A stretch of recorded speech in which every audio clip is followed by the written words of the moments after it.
Our story begins at the end of Episode 1, The Phantom Menace, where the duel between Darth Maul, Obi-Wan Kenobi, and Qui Gon Jinn ensued.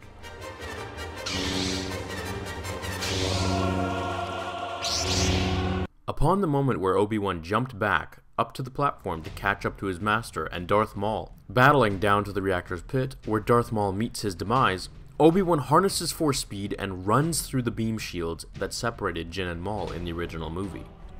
Upon catching up to his master, the fight ensues in a gruesome battle, both Jedi taking on the vicious assassin trained in the Sith arts. As they fight, Obi-Wan makes a mistake and doesn't take into consideration where Maul's second blade is going to be, moving out of the way in surprise, losing his balance, and ultimately falling down the reactor's core. With a yell, Qui-Gon screams for his Padawan, whose echoes fade away as he travels down to his doom. The anger and despair flooding his cells, harnessing powers of the dark side and the light, Qui-Gon unleashes his full potential and hits Maul in the face with his left fist, stunning the Zabrak warrior and cutting him in half with his green lightsaber.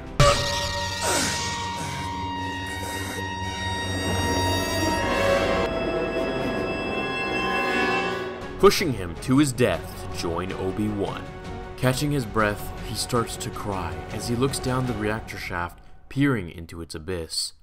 Wherever Maul was, so was Obi-Wan. He activated his telecom system connecting to Mace Windu, back on Coruscant. I have defeated the Sith, however, he took Obi-Wan with him. I require guidance from the Council. Mace told him to finish the mission and to bring everyone back to Coruscant where the Council will have a meeting. Doing as instructed, Jinn moved to the hangar where he and his apprentice had originally seen Maul, communicating with Anakin through his telecom for him to come back down immediately. Leaving to Coruscant with little Anakin, Qui-Gon was devastated at the loss of Obi-Wan. He hoped he was not suffering, and if he were really dead. Landing at the Jedi Temple after hours of rest and a change of clothes on the ship during its travel, they were scheduled to meet with the Jedi Council immediately upon arrival. Qui-Gon walked behind Anakin, his immense height towering over the 9-year-old boy like a Goliath protector watching over its young. They walked through the door of the council room, the sun slowly setting behind them, illuminating warm, half-cast shadows upon all the Jedi Masters' faces. Scared and afraid, Anakin approached the middle of the room at Mace Windu's request as he had done so once before while Qui-Gon stood behind him. The Sith has been defeated.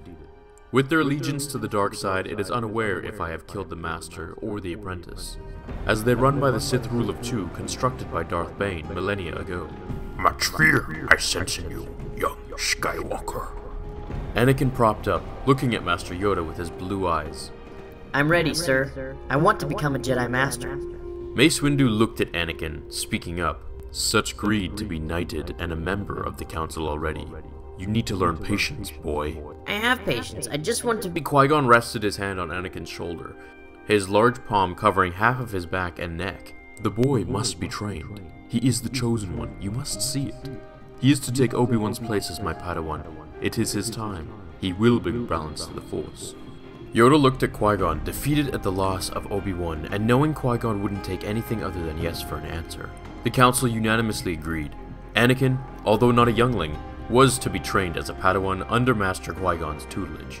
Over the next 13 years, Anakin would train under the strict teachings of Qui-Gon. His age difference, experience, and hard-assed methods did not allow Anakin to even have the thought to talk back, be impatient, or lust for more power. He was truly taught the Jedi way, the way Qui-Gon had learned from Dooku and Yoda before him. When Obi-Wan trained Anakin in the original timeline, he was not fully ready to take on the responsibility of training a 9-year-old boy who had already developed many negative habits that were destined to manifest into impatience, anger, greed, and desire over time, which it inevitably did. No, Qui-Gon was the father Anakin needed, not the older brother figure he received. It was no wonder he even dared to defy his master, leading to his turn to the dark side, and inevitably Darth Vader at the Emperor's hands.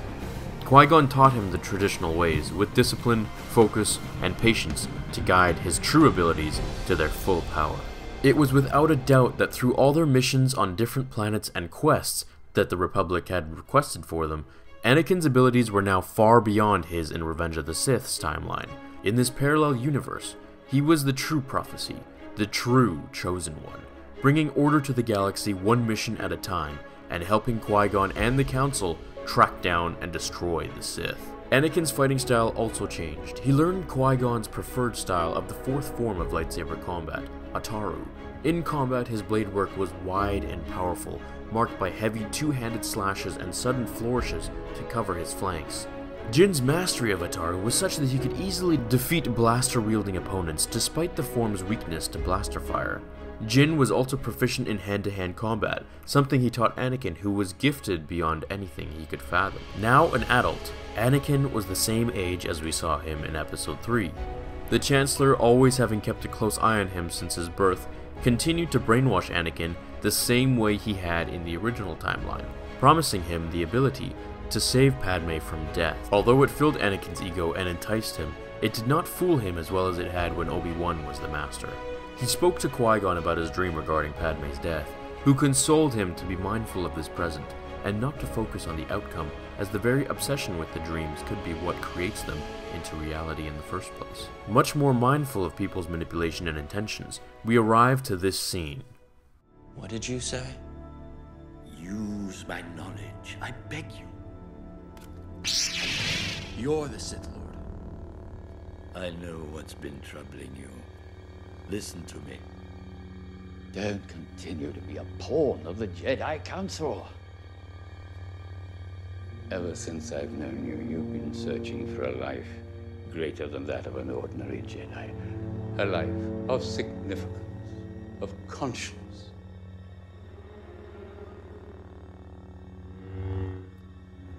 Are you going to kill me? I would certainly like to. I know you would. I can feel your anger. It gives you focus, makes you stronger.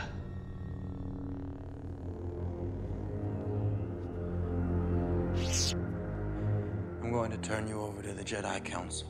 Right after this is where Anakin reports his findings to Master Windu, as Qui-Gon was on Utapau, dealing with General Grievous. Mace Windu moved the council to a meeting instead of irrationally rushing the Chancellor in his office. Upon Skywalker's confirmation, all Jedi Masters, even those on missions such as Jinn and Yoda, were present in the flesh or through holograms. Aboard my ship, I will, said Master Yoda, cutting his relations short on Kashyyyk to return to Coruscant and aid in approaching Palpatine with the others, if he was truly the Sith Lord they were looking for. Once Yoda arrived, Master Windu and Anakin met him at his ship along with Kit Fisto and Plo Koon. The four Jedi Masters and Anakin, the Jedi Knight, walked into the Chancellor's room.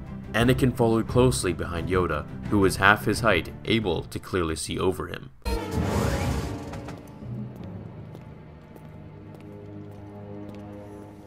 Master Windu. I take it General Grievous has been destroyed then. I must say you're here sooner than expected.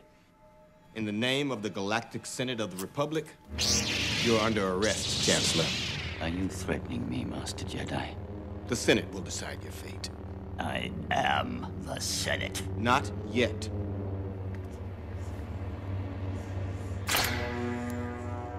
It's treason, then. Yoda and Mace Windu rushed him as their lightsabers danced in a display of rainbow fireworks that Anakin's eyes couldn't keep up with. Their speeds were impressively fast, something he had never seen before. Mace and Yoda looked behind them as they heard the guttural screams of Kit Fisto and Plo Koon, as their lightsabers dropped to the floor along with their severed limbs. Skywalker couldn't believe his eyes. Neither could the two masters battling Sidious. As they stared in horror, right where Kit and Plo had just been decapitated, glowed two more menacing red lightsabers. Obi-Wan with orange eyes and Darth Maul stood at the entrance, walking towards Yoda and Mace Windu when Anakin almost fell over as someone flew past him. Qui Gon Jinn ignited his green lightsaber, ready for battle. Thumbs up this video if you enjoyed it, guys. If you liked it, then off to my dungeon I go to create part 2, and I promise I'll make it all end in part 2 this time. But here's where I need your help. I want you to help me write it. Comment below ideas of how you want the story to go, and I'll make it so. The most popular comments will get my deepest thoughts, and we'll all go from there. I hope you enjoyed this first part of What If Qui Gon Jinn Trained Anakin Skywalker. Check out my other fanfictions, such as What If Padme Survived, or What If Darth Maul Trained Anakin Skywalker, which has 3 parts to it. I hope you guys will absolutely enjoy these.